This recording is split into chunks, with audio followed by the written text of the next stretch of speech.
pláticas de cardio. ¿Sí tendrán el inalámbrico? ¿Sí, no? Por favor.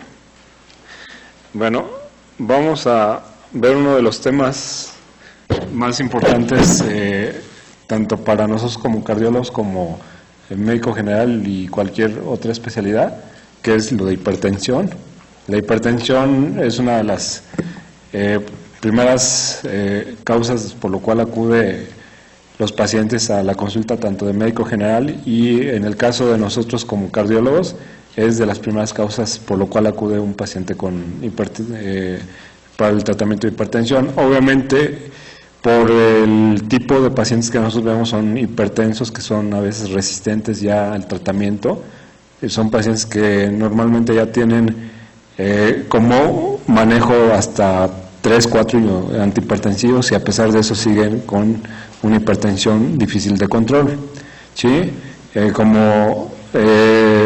La experiencia en primer nivel de atención es lo mismo, ¿no? Que realmente la población que llega frecuentemente son gente que ya tiene antihipertensivos y dosis de antihipertensivos muy altos y que son difíciles de controlar. Bueno, entonces esto, más que todo, es importante que lo sepan, y obviamente, bueno, dentro de los temas prioritarios, y que en algún momento les pueden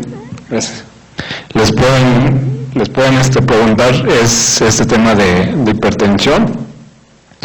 Bueno, entonces vamos a empezar con lo que es hipertensión.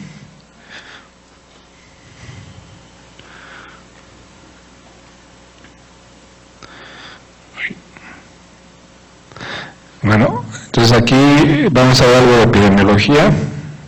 En México no hay mucha información estadística, sin embargo, lo poco que tenemos, vemos que aproximadamente el 24%, la prevalencia es del 24% en adultos y un 30.8% en pacientes de 20 años. Sí, se estima que aproximadamente existen 15 millones de hipertensos entre los 20 y 60 años. La mitad de la población hipertensa no sabe que como tal el diagnóstico, y se detecta entre el 13.4 al 22.7%, y que menos de la mitad que se conocen hipertensos toman medicamentos, y solo un 20% están bien controlados. Esto, les digo, es importante porque realmente de toda la población el 20% está controlado. Y una de las situaciones es que los pacientes con hipertensión frecuentemente pueden estar asintomáticos. Recuerden que realmente el diagnóstico es por cifras de presión. Muchos pacientes pueden estar sin síntomas, algunos sí tienen síntomas, y los síntomas son no comunes, pueden ser muy inespecíficos.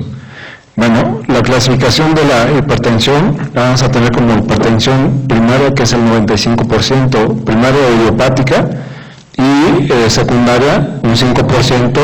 De esto tenemos muchas causas. Las más comunes son problemas renales, problemas endocrinológicos y otras causas que vamos a ver más adelante. Ahora, dentro de la fisiopatología de la hipertensión como tal, acuérdense que la presión arterial se va a obtener a través de lo que es gasto cardíaco y resistencias periféricas. Todo lo que cause alteraciones en el gasto cardíaco o en las resistencias periféricas, o en ambas, va a causar problemas de hipertensión. Tanto para gasto cardíaco como resistencias tenemos que hay cierta predisposición genética. Obviamente, si nos vamos por lo de gasto cardíaco, la mayoría de los pacientes que tienen hipertensión por alguna situación tienden a retener mucho sodio, y en forma secundaria van a incrementar el volumen por la retención de sodio, y esto va a causar incremento de la precarga, ¿sí? Y aunado, pues vamos a tener que existe cierta alteración del sistema simpático, el cual va a afectar tanto el gasto cardíaco como las resistencias periféricas. Recuerden que la actividad simpática lo que va a hacer es incrementar la frecuencia cardíaca, y de esa forma va a aumentar el gasto cardíaco, pero a nivel de las arteriolas va a causar vasoconstricción, ¿sí? Asimismo, en lo que son todo lo que va a afectar las resistencias periféricas, tenemos lo que son factores derivados de endotelio que están alterados, ¿sí? Existe desequilibrio entre lo que es las sustancias vasodilatadoras y vasoconstrictoras. Asimismo tenemos también pacientes con obesidad, hiperinsulinemia, y que de alguna forma esto va a hacer que exista alteración del sistema renin-angiotensina, aldosterona y obviamente mayor vasoconstricción, ¿sí? Entonces todos estos factores tienen que ver con la explicación qué es lo que está sucediendo en los pacientes con hipertensión. De aquí es importante que, de acuerdo a esta fisiopatología, el manejo farmacológico tiene que ver mucho con la retención de sodio, volumen, lo que es la actividad simpática, lo que tiene que ver con el sistema renin-angiotensina, ¿sí? Y que de alguna forma eso nos va a ayudar a un manejo farmacológico adecuado. Bueno, existen varias clasificaciones de hipertensión. Tenemos el JNS7, en donde vamos a ver diferentes rangos para decir si es hipertenso o no. Acuérdense que un paciente debe tener menos de 120/80, o realmente, si no son hipertensos, es la presión ideal. En caso de que ya empiecen con problemas de hipertensión, está este concepto de prehipertensión, que es 120/139 de sistólica, 80/89 de diastólica, y obviamente esto, de acuerdo a las cifras, son las recomendaciones del manejo tanto modificación del estilo de vida como el tratamiento farmacológico. Estadio 1, 140/159, y sistólica, diastólica 90/99, estadio 2, más de 160 y más de 100. Hay otras clasificaciones. Aquí en México tenemos la norma oficial mexicana, ¿sí?, en la cual no van a ser estadios, son etapas. Las cifras siguen siendo para decir que es una presión óptima controlada, igual menos de 120 y menos de 80. Está lo que es presión arterial fronteriza, que es hasta 139, 189. Lo que es hipertensión en etapa 1, hasta 159 de sistólica, 99 de diastólica. Etapa 2 hasta 179 y 109 de diastólica. Y etapa 3 más de 180 y más de 110. Y aquí también existe el concepto de hipertensión sistólica aislada, en donde vamos a tener cifras de sistólica más de 140, pero diastólicas menores de 90, que esto regularmente es en población mayor de 65 años. Bueno, otra clasificación es de la Sociedad Europea, que realmente, si ustedes ven las cifras, es igual a la norma oficial mexicana. Tenemos igual lo que es lo ideal, normal, alta, ¿sí?, que lo tenemos como fronterizo, y todos los estadios y las cifras son muy semejantes, ¿sí? Esto nos va a ayudar más que todo a certificar al paciente y a la vez tratar de acuerdo a las recomendaciones de estas sociedades, ver cómo es el manejo de los pacientes con hipertensión. Bueno, el objetivo de mantener la presión arterial baja o dentro de lo normal, una es para reducir los eventos vasculares cerebrales hasta un 20%, reducir la presencia de cardiopatía isquémica tipo infarto del 20 al 25%, y la mayoría de los pacientes dentro de la historia natural de la enfermedad de un hipertenso pueden desarrollar cardiopatía. Probablemente ayer lo comentaron con la doctora Fernández. Inicialmente puede ser una cardiopatía hipertrófica. Conforme va pasando el tiempo, esta se va a dilatar. De hecho, las causas más frecuentes de insuficiencia cardíaca aquí en México es por hipertensión, aunque hay otras de origen viral y hepáticos. Sin embargo, por eso es importante que el manejo de la presión deba ser adecuado, y el objetivo es tratar de reducir todas estas complicaciones. Bueno, hay factores de riesgo, sí, que esto los vamos a estratificar como factores de riesgo en general, que incluye lo que es el género en relación a la edad. Aquí en el caso del hombre, por edad, se considera que ya es un factor de riesgo. Entonces cualquier paciente, incluso hay pacientes que son sanos y llegan y tienen 60 años y empiezan con problemas de hipertensión. Entonces el hecho de solamente la edad y el género es un factor de riesgo para que empiecen ya con hipertensión, ¿sí?, sin historia previa de ningún tipo. Tabaquismo es otro factor de riesgo importante. En cuestión de colesterol, Sí, obviamente las cifras de colesterol, entre mayor sea el colesterol, el riesgo es mucho más alto. Sí, lo ideal, acuérdense que debe ser menos de 200 el total, y lo ideal es que debe ser menos de 100 lo que es LDL, y lo ideal para protección cardiovascular es ser el HDL mayor de 60, si es menos de 40 ya es riesgo para hipertensión. Antecedentes de enfermedad cardiovascular, ¿sí? La obesidad y la vida sedentaria. Cuando ya hay cierto daño a órgano blanco, ¿sí? Llámese en este caso corazón, si hay hipertrofia, entonces ya hay que tener que ya hay avance de la enfermedad. Si se hace lo que es un Doppler carotídeo, y si la relación grosor intermedio de la carótida es mayor de 0.9, se considera que también ya es riesgo. La elevación de creatinina en el hombre mayor de 1.5 y en la mujer de 1.4 también ya es un riesgo, y que ya hay daño a órgano blanco, en este caso acuérdense riñón, y microalbuminuria también es por afección ya a nivel renal. Y ya cuando ya es un daño orgánico ya establecido, bueno, el paciente puede tener un evento isquémico, puede haber tenido ya un infarto, ya haber presentado insuficiencia cardíaca, nefropatía, insuficiencia renal como tal, retinopatía, insuficiencia arterial periférica, y otro de los factores más importantes también es la diabetes. Bueno, esta transparencia realmente es lo mismo, nada más que la previa estaba separado por diferentes afecciones al órgano blanco. Ahora, ¿cuáles son los órganos blancos que va a afectar la hipertensión? Primero, bueno, en el caso de nosotros lo que nos interesa es ver qué tanto hay afección a nivel cardíaco. Como les decía, inicialmente va a haber una hipertrofia, hay un engrosamiento de las paredes, conforme va pasando esto se va dilatando, ¿sí? Hasta llegar totalmente a un daño cardíaco importante, insuficiencia cardíaca. El tener cardiopatía isquémica, ¿sí? Es otra afección de órgano blanco que puede ser secundario a hipertensión. Recuerden que hay muchos pacientes que están hipertensos y que pueden tener infartos sin que haya lesión coronaria, ¿sí? Y bueno, obviamente ya cuando está muy avanzado esto, pues es la insuficiencia cardíaca. A nivel cerebral, lo más común es que pueda haber eventos vasculares cerebrales de tipo hemorrágico o de tipo isquémicos, ¿sí? A nivel renal, pues lo que es la nefroesclerosis, que va a causar insuficiencia renal, ¿sí? Llegando incluso el paciente a tratamiento sustitutivo de diálisis o hemodiálisis, enfermedad arterial periférica, y obviamente retinopatía hipertensiva, que puede ser desde retinopatía grado 1 hasta papilodema retinopatía grado 4.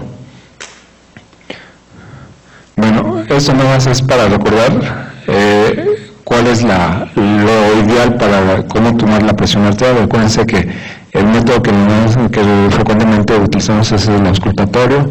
Sí, una de las cosas es que debe ser un equipo adecuado y calibrado. Se debe tomar la presión 5 minutos después de haber tenido reposo. En caso de haber tomado, acuérdense que si el paciente fumó o tomó café, debe ser media hora hasta una hora para tomar la presión, porque si la toma inmediatamente después de haber fumado, la presión va a estar alta. Y obviamente que el brazalete debe tener un tamaño adecuado de un 80% del brazo. Ahora, el objetivo de evaluar a un paciente con hipertensión es primero conocer el estilo de vida que tiene el paciente, ver qué factores de riesgo, ¿sí? Y en algún momento, de acuerdo a eso, tratar de planear el tratamiento que requiere el paciente. Tratar, sobre todo en gente joven, si el paciente tiene algún dato que sugiera como causa de hipertensión o algún problema secundario, pues ello enfocado para tratar de identificar cuál es la causa secundaria, y muchas de estas causas secundarias se pueden tratar. Por ejemplo, en el caso de un hipertiroidismo, si el problema es el hipertiroidismo, se trata el hipertiroidismo y la presión se controla, ¿sí? Entonces, dependiendo cuál sea la causa, se maneja la causa secundaria y frecuentemente se controla la presión. Obviamente, mientras se controla el problema secundario, se debe dar manejo antihipertensivo, ¿sí? Y otra de las cosas es evaluar si hay o no hay ya afección a órgano blanco, ¿sí? De lo que vimos de las 5 afecciones de órgano blanco, pues hay que evaluar con interrogatorio y exploración, ver si hay ya afección en alguno de estos. Bueno, recuerden que hay muchas otras causas, sobre todo las causas secundarias.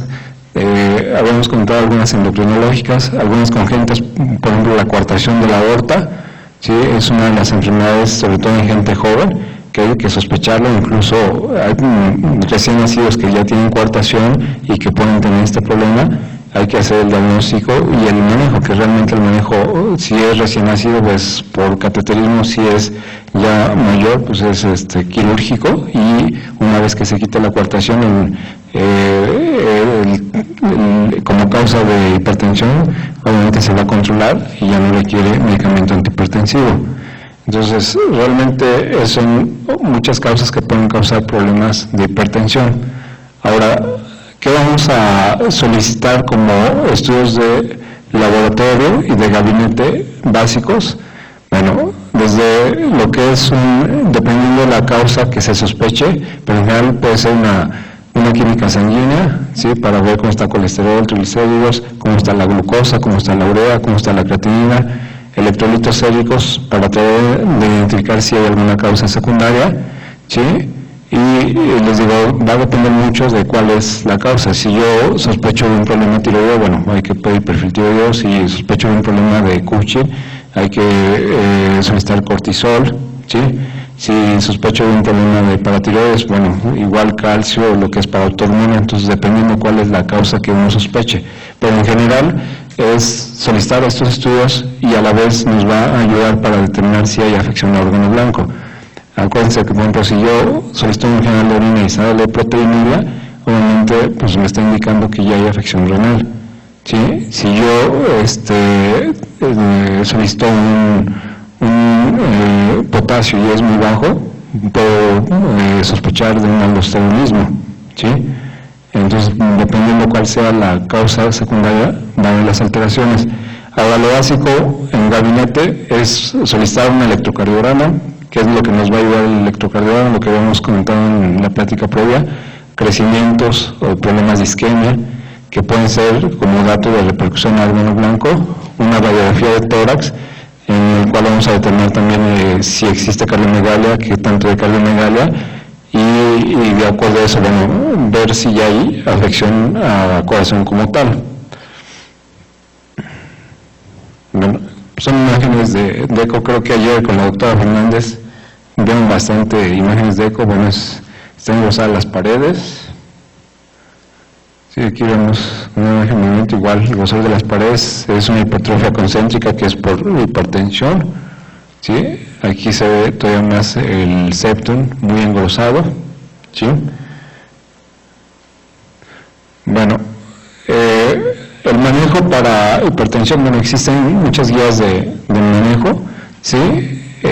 Nosotros aquí en México, bueno, nos basamos mucho en lo que es el JNC 7 y 8 y la norma oficial mexicana, que como les decía, más que todo está basada en lo que es la sociedad europea, y bueno, tenemos también lo que son las guías de manejo de Estados Unidos.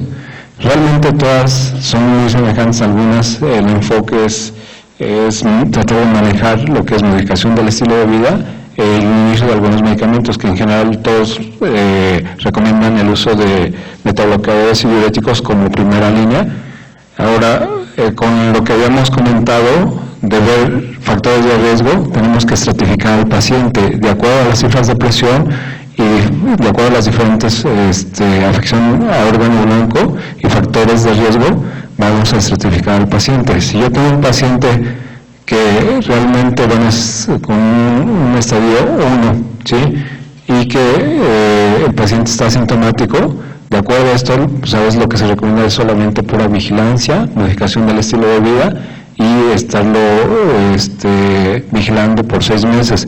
Si yo ya tengo un paciente con daño a órgano blanco y las cifras de presión, si ustedes ven, independiente de cuáles, ya se considera un paciente de riesgo muy alto y el manejo debe ser inmediatamente con tratamiento farmacológico, no solamente modificación del estilo de vida. Bueno, aquí, de acuerdo a la tabla previa, pues vienen las recomendaciones. Le digo, si este paciente tiene estas cifras, entonces cambio del estilo de vida y iniciar tratamiento farmacológico. Obviamente, si yo tengo cifras tan altas como esta, ¿sí? Y ya tiene afección, pues tengo que hacer lo mismo. Cuando el paciente tiene cifras como tal que están dentro del límite o lo que se le considera prehipertensión, ¿sí? Y si no tiene factores de riesgo, probablemente nada más es pura vigilancia, ¿sí? Y si ya tiene unas cifras de presión alta, pero los factores de riesgo es nulo o hay 1 o 2, sí se recomienda que hay medicación del estilo de vida y iniciar con terapia farmacológica, sobre todo un solo fármaco. Bueno, son de los fármacos así en general que se recomienda cuando el paciente ya tiene hipertrofia ventricular izquierda. Los medicamentos que se han demostrado que ayudan a la hipertrofia o incluso se ha demostrado que disminuye son los IECA, los ARA2, sí, y también algunos calcioantagonistas. En el caso de que se sospeche que tiene aterosclerosis, sobre todo en gente mayor, el uso de los calcioantagonistas y los IECAs es de utilidad. Si ya hay cierta lesión renal, la recomendación es utilizar IECAs y los ARA2, y al igual si ya hay una insuficiencia renal establecida, son los medicamentos que se recomiendan. Bueno, es estratificar, que realmente es lo que vemos en las tablas, es estratificar al paciente si es de alto riesgo, de riesgo intermedio o de riesgo muy bajo, de acuerdo a los diferentes factores de riesgo. Entonces el tratamiento como tal, les digo, es modificación del estilo de vida, que es lo más importante, independientemente de la etapa, el estadio, dependiendo de la clasificación, lo que se debe hacer es modificación del estilo de vida, y el objetivo es obviamente que la presión baje a menos de 140 y menos de 90, y si es diabético o con insuficiencia renal debe ser menos de 130, 80, que al final vamos a ver las recomendaciones que se hace en el JNC8. Ahora, con modificación del estilo de vida, acuérdense que son varias cosas que tenemos que recomendar al paciente y estarle vigilando. Sí, son de lo que más se le recomienda es la baja de peso. Se menciona que si en algún momento el paciente bajara de peso de 10 kilos en adelante, las cifras de presión pueden bajar entre 5 y 20 milímetros de mercurio, ¿sí? Si el paciente lleva una dieta de este tipo, ¿sí?, puede bajar hasta 14 milímetros de mercurio. Si el paciente se le hace mucho hincapié que debe de dejar de comer sodio, lo que se recomienda es 2.4 gramos de sodio o 6 gramos de cloruro de sodio, puede bajar hasta 2 a 8 milímetros de mercurio. El ejercicio diario, 30 minutos, baja de 4 a 9 milímetros de mercurio, y el consumo de alcohol, que esto no es indicación médica que forzosamente deben tomar alcohol. Si el paciente lo acostumbra, no hay problema, entonces puede bajar hasta de 2 a 4 milímetros de mercurio. Si ustedes hacen la suma de todos los milímetros de mercurio, lo mínimo, si hace toda esta modificación del estilo de vida, realmente es bastante la cantidad de milímetros de mercurio que va a bajar el paciente. Tenemos 16 o 21 milímetros de mercurio, si fuera así lo mínimo, y si pudieran hacer toda esta modificación del estilo de vida. Y ahora si nos vamos con lo máximo, son 34, que son 42, sí, que son 60 milímetros de mercurio lo que pudieran bajar si hacen todo esto. Entonces, ¿qué es lo que sucede con nuestra población? Normalmente cuando uno les indica que, pues primero, muchos de los pacientes que son hipertensos son obesos. Si se les recomienda que empiecen a bajar de peso, ¿qué es lo que normalmente la respuesta del paciente? Es que yo trabajo, es que no tengo dinero suficiente para llevar una dieta, es que no tengo tiempo para hacer ejercicio, y lo que quieren es seguir comiendo como normalmente, y obviamente no modifican nada el estilo de vida y quieren que los medicamentos hagan todo. Si se les empieza a decir, bueno, entonces si no puede hacer ejercicio, deje de comer sodio. No, pues es que la comida sin sal no sabe a nada, ¿cómo voy a estar comiendo así? Entonces realmente, y bueno, yo creo que ya todos aquí hemos tenido esa situación, ya sea en el internado, en el servicio o incluso en la misma casa. Si hay gente con problema de hipertensión y se les sugiere que haga esto, pues es difícil tratar de convencerlos que con eso puede modificar mucho la presión. Entonces realmente como médicos de cualquier tipo, pues es insistirle al paciente que haga estas modificaciones del estilo de vida y hacerles ver que si hacen esto, sobre todo si las cifras de presión son 150-90, incluso con solo hacer esto, puede bajar la presión sin necesidad de medicamento, porque es otra de las cosas que tienen los pacientes. Están hipertensos y no quieren tomar medicamentos. Entonces después digo, bueno, pues si no quieren tomar medicamentos, son hipertensos, entonces con el que vengan a ver al médico, pues no se van a curar. Y obviamente esto como enfermedad crónico-degenerativa es una enfermedad que no se va, no tiene de cura, sino es nada más control de todo lo que tiene que ver, y los medicamentos lo que van a hacer es ayudarlo a bajar la presión, pero nunca lo van a curar, ¿sí? Entonces acuérdense que eso es de las cosas importantes que tienen que estar ahí insistiendo con toda la población que ustedes vean. Bueno, otras recomendaciones es dieta rica en calcio, ¿sí? Se recomienda hasta 2 gramos, dieta rica en potasio, hasta 100 miliequivalentes, dieta rica en magnesio y dieta rica en fibras. Son de las medidas que se recomiendan. No sé si tengan dudas, preguntas. Bueno, ahora, ¿cómo vamos a seleccionar una droga antihipertensiva? Obviamente dependiendo de las cifras de presión arterial vamos a determinar qué vamos a dar de medicamento. Luego de entrada pues vamos a hacer todo lo que es medicación del estilo de vida.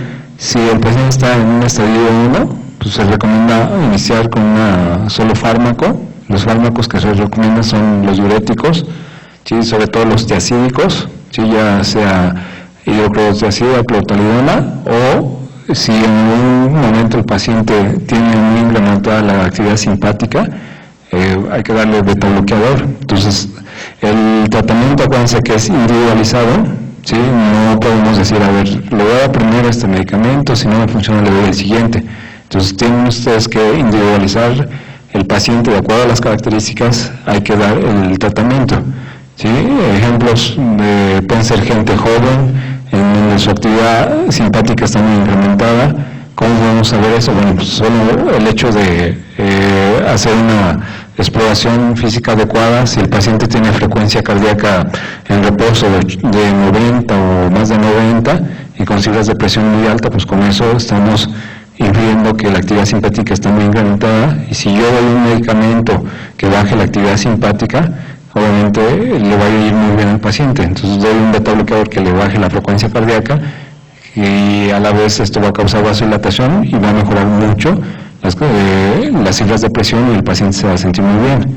¿Sí? Por otro lado, si yo tengo un paciente ya mayor, ¿sí?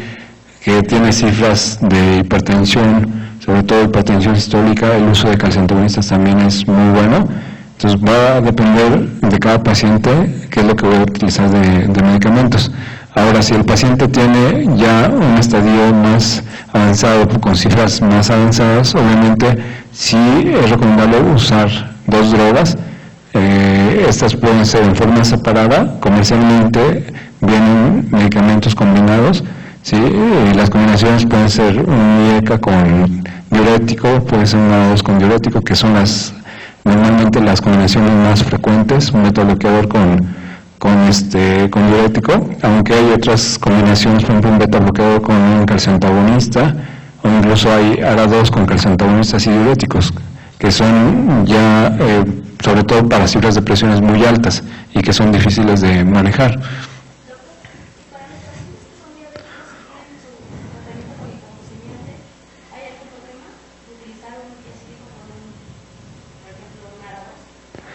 Mire, ahí recuerda que como efecto colateral de los tiacídicos es que tienden a retener mucha glucosa y obviamente bueno, ahí hay que tener cuidado de los niveles de glucosa. Si el paciente tiene también problemas de colesterol, también los tiacídicos incrementan el colesterol. Entonces ahí hay que tener mucho en cuenta todos los efectos colaterales que pueden tener el uso de diuréticos, ¿sí? Otra de las cosas que a veces se tiene un poquito como de tabú es ¿qué tanto voy a usar un beta-bloqueador en un diabético? Porque por ahí los endocrinólogos han puesto de que si doy un beta-bloqueador en un diabético y hace periodos de hipoglucemia, pueden enmascarar lo que es los datos de hipoglucemia. El tipo de betabloqueador que nosotros recomendamos casi siempre es un cardioselectivo. Los que tienden a hacer enmascaramiento del cuadro de hipoglucemia, sobre todo lo que es toda la descarga simpática, es más los que no son cardioselectivos, como el propanolol. Entonces, el usar un betabloqueador, ¿sí? Metoprolol, atenolol, que es cardioselectivo, no causa ningún problema y no enmascaran eventos de hipoglucemia, como frecuentemente se recomienda, o incluso les digo, los endocrinólogos siempre les da un poquito de temor usar betabloqueador cuando el paciente ya tiene cierto daño renal y está teniendo periodos de hipoglucemia, ¿sí? Entonces, sí se puede utilizar, les digo, dependiendo cómo esté metabólicamente. Les digo, si tiene un paciente que tiene glucosa muy descontrolada, con colesterol muy alto, en lugar de utilizar un diurético, pues puede utilizar un calcio antagonista con un ARA2 o un IECA, dependiendo pues cómo esté el paciente y cuál sea la situación, tanto bioquímica como las condiciones físicas del paciente. ¿Sí? Bueno, entonces aquí, dependiendo de las cifras que vaya a tener el paciente, es válido utilizar más de 2 antihipertensivos. Les digo, incluso hay pacientes que usan hasta 3 antihipertensivos, y eso va a depender mucho de las cifras de presión. El objetivo al final es que el paciente llegue a cifras de presión menos de 120 y menos de 80. ¿Sí? Y es válido, aparte de modificación del estilo de vida, es válido también utilizar lo que son diferentes antihipertensivos. Las guías europeas, por ejemplo, lo que no recomiendan es el combinar ARA2 con los IECA por el mecanismo de acción, ya que uno va a inhibir lo que es la conversión de angiotensina 1 a angiotensina 2, y el otro se va a pegar a lo que son los receptores de angiotensina.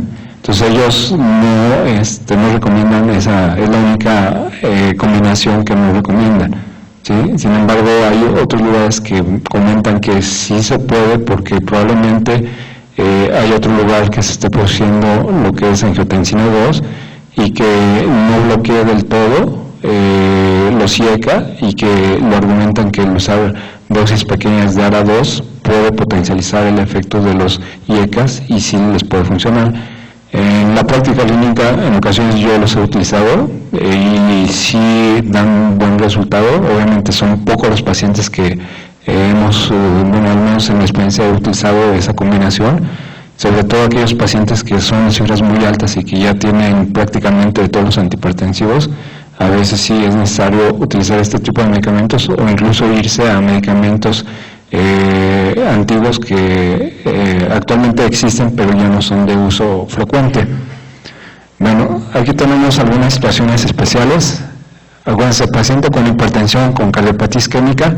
El objetivo, ahora que vieron algo de cardiopatía isquémica, es bajar el consumo de oxígeno. Entonces, ¿qué voy a dar de medicamentos? Son todos los que tienen efecto plenotrópico negativo. De estos que tenemos betabloqueadores y calcioantagonistas, sobre todo las no dihidropiridinas, como verapamil o diltiazem. Entonces, si un paciente tiene cardiopatía isquémica, entonces puedo dar estos 2 medicamentos, ¿sí? Obviamente, el usar betabloqueadores y IECA, sobre todo cuando están en posinfarto, se ha visto sobre todo por la remodelación cardíaca, ¿sí? Y si el paciente tiene datos de insuficiencia cardíaca asociado, bueno, puedo dar también diuréticos. Entonces, como les digo, cada paciente se debe de individualizar el manejo farmacológico y de acuerdo a sus condiciones hay que dar el tratamiento. El paciente con hipertensión, insuficiencia cardíaca, bueno, todo lo que comentamos en insuficiencia cardíaca, lo importante, acuérdense, en insuficiencia cardíaca es utilizar lo que son vasodilatadores del tipo los IECA, los ARA2, y obviamente si el paciente tiene mucha actividad simpática hay que dar betabloqueador.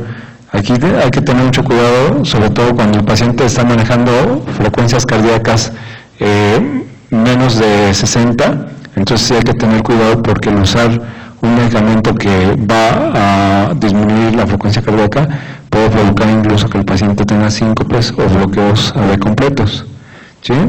Bueno, diuréticos, En este caso, aparte de los diuréticos tiacídicos, también se pueden utilizar diuréticos de asa, ¿sí? Sobre todo si el paciente está reteniendo muchos líquidos, ¿sí? Y también los antagonistas de aldosterona, que a la vez como antihipertensivo también nos puede servir.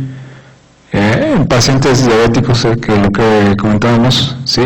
Los diuréticos tiacídicos hay que tener cuidado si la hemoglobina glucosilada está muy alta y los niveles de glucosa es muy alto, y al igual que lo que les decía el colesterol, podemos utilizar betabloqueadores, y si ya hay cierta afección a nivel renal, bueno, los IECA, ¿sí? O calcioantagonistas. En pacientes ya con insuficiencia renal, bueno, el uso de IECAS y bloqueadores de los receptores de angiotensina es lo que más se utiliza, ¿sí?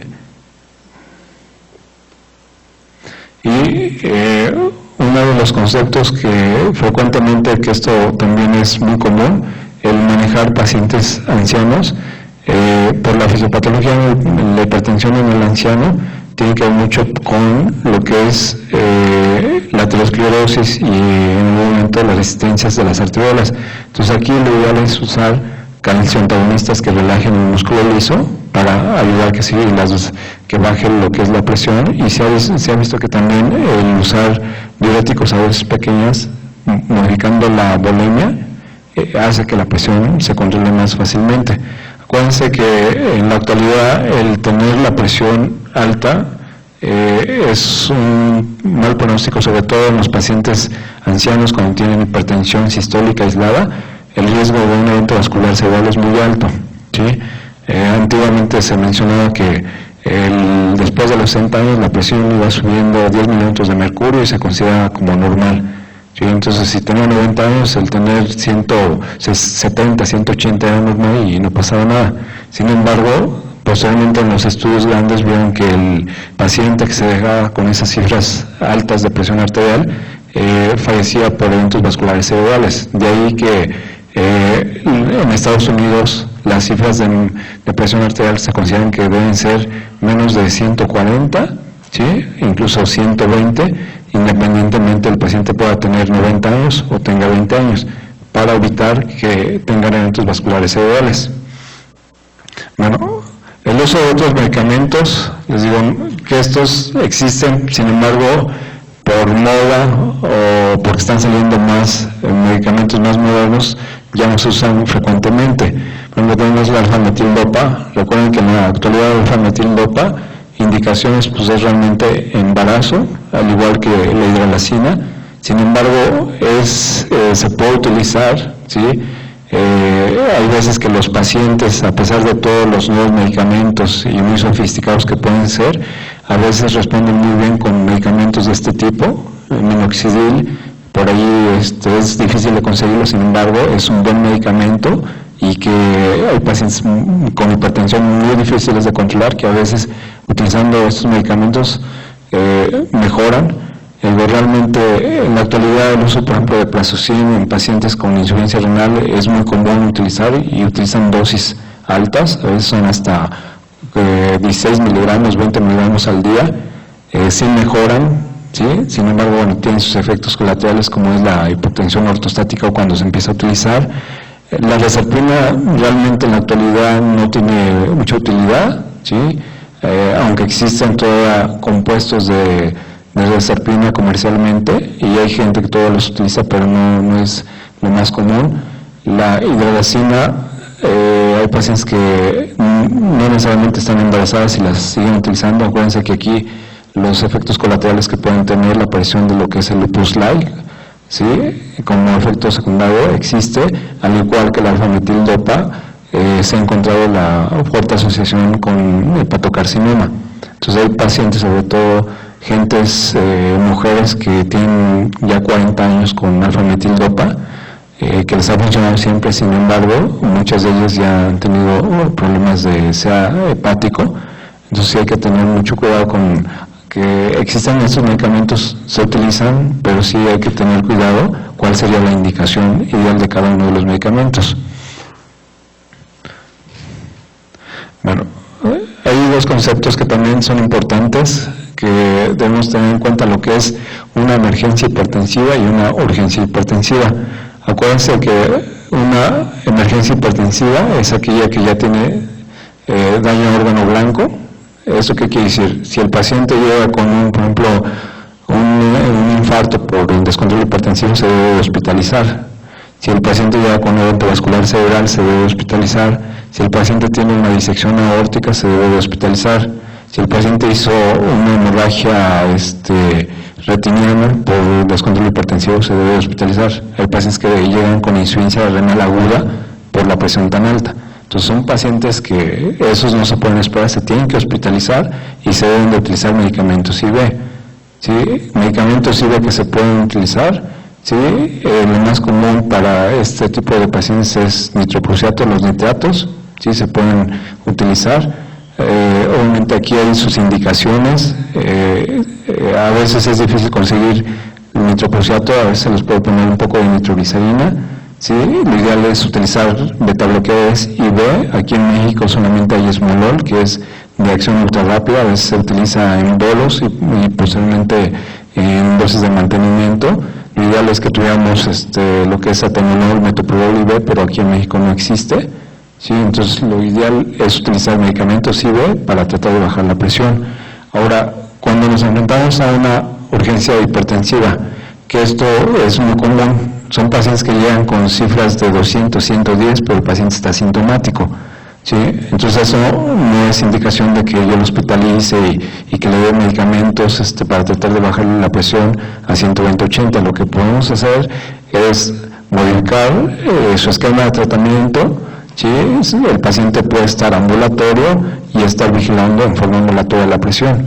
Y lo que se debe hacer es, hacer de acuerdo al esquema que tenga, hacer la modificación, ya sea modificar, incrementar dosis o agregar otro medicamento y estar vigilando al paciente. ¿Sí?